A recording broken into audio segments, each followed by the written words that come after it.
नमस्कार शेतकरी मित्रांनो, आपल्या शेतकरी हेल्पलाईन या यूट्यूब चॅनलमध्ये आपले स्वागत आहे। सबस्क्राईब करा आपले हक्का चॅनल, असेच नवनवीन शेतीविषयक अपडेट पाहण्यासाठी। तर मित्रांनो, आज आपल्या व्हिडिओचा विषय असणार आहे तो म्हणजेच पुण्यश्लोक अहिल्यादेवी होळकर कर्जमाफी योजना 2026। महाराष्ट्र शासनाने 6 मार्च रोजी विधानसभेमध्ये पुण्यश्लोक अहिल्यादेवी होळकर कर्जमाफी योजना जाहीर केली। परंतु नेमकी या कर्जमाफी योजना कशी असणार, याचे निकष काय असणार, पात्रता काय असणार, अटी काय असणार, या सविस्तर विषयावर आपण या व्हिडिओमध्ये चर्चा करणार आहोत मित्रांनो। तर व्हिडिओ शेवटपर्यंत नक्की बघा आणि आपल्या सर्व शेतकरी बांधवांना व्हिडिओ शेअर करा, कारण या कर्जमाफीची पात्रता, निकष, अटी हे काय असणाऱ्या सर्व आपण या व्हिडिओमध्ये सांगणार आहोत। तर मित्रांनो, महाराष्ट्र सरकारने 6 मार्च 2026 रोजी विधानसभेमध्ये एक सर्वात मोठी घोषणा केली, ती म्हणजे 2 लाखापर्यंत शेतकऱ्यांची सरसकट कर्जमाफी करण्याचा निर्णय घेण्यात आलेला आहे। आणि जे नियमित रेग्युलर कास्तकार आहेत त्यांना 50,000 रुपये प्रोत्साहनपर अनुदान देण्याचा सुद्धा निर्णय घेण्यात आलेला आहे मित्रांनो।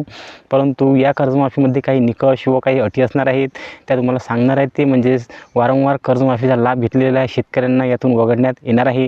त्याचबरोबर जे पुनर्गठित कर्ज आहे, समजा तुम्ही जर 2024मध्ये कर्ज घेतलं असेल आणि ते 2025मध्ये थकीत झालं, पण तुम्ही जर ते पुनर्गठन केलं असेल, रिन्यू केलं असेल, तर तुमचं ते कर्ज या कर्जमाफीमध्ये बसणार नाही। हे मित्रांनो, हे अगोदर लक्षात घ्या, कारण ही कर्जमाफी फक्त 30 सप्टेंबर 2025पर्यंत थकीत असणाऱ्या कर्जदार शेतकऱ्यांसाठीच आहे आणि सीमांत आणि लहान शेतकरी यांच्यासाठी ही कर्जमाफी योजना असणार आहे मित्रांनो।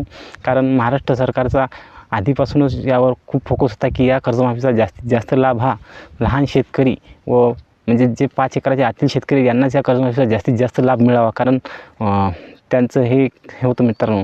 त्याचबरोबर महाराष्ट्र सरकारने जी कर्जमाफी घोषणा केली, याची अंमलबजावणीच्या महिन्यामध्ये पहिल्या आठवड्यात याचा बाबत सविस्तर एक शासन निर्णय निघणार आहे मित्रांनो। तेव्हा आपण एक सविस्तर त्या बाबतीतसुद्धा व्हिडिओ बनवणार आहोत आणि त्याच GRमध्ये नेमकं कशी या कर्जमाफीची प्रक्रिया असणार आहे हे सुद्धा सर्व क्लिअर होणार आहे मित्रांनो। आणि तुम्हाला हे सुद्धा सांगू इच्छितो की महाराष्ट्र सरकारने ही जाहीर केलेली कर्जमाफी ही आता नेमकी कशी महाराष्ट्र सरकार राबवणार आणि कोणत्या शेतकऱ्यांचा लाभ मिळणार हे आपल्याला जाणून घ्यायचं असेल तर आपल्या व्हिडिओला नक्की सपोर्ट करा। धन्यवाद।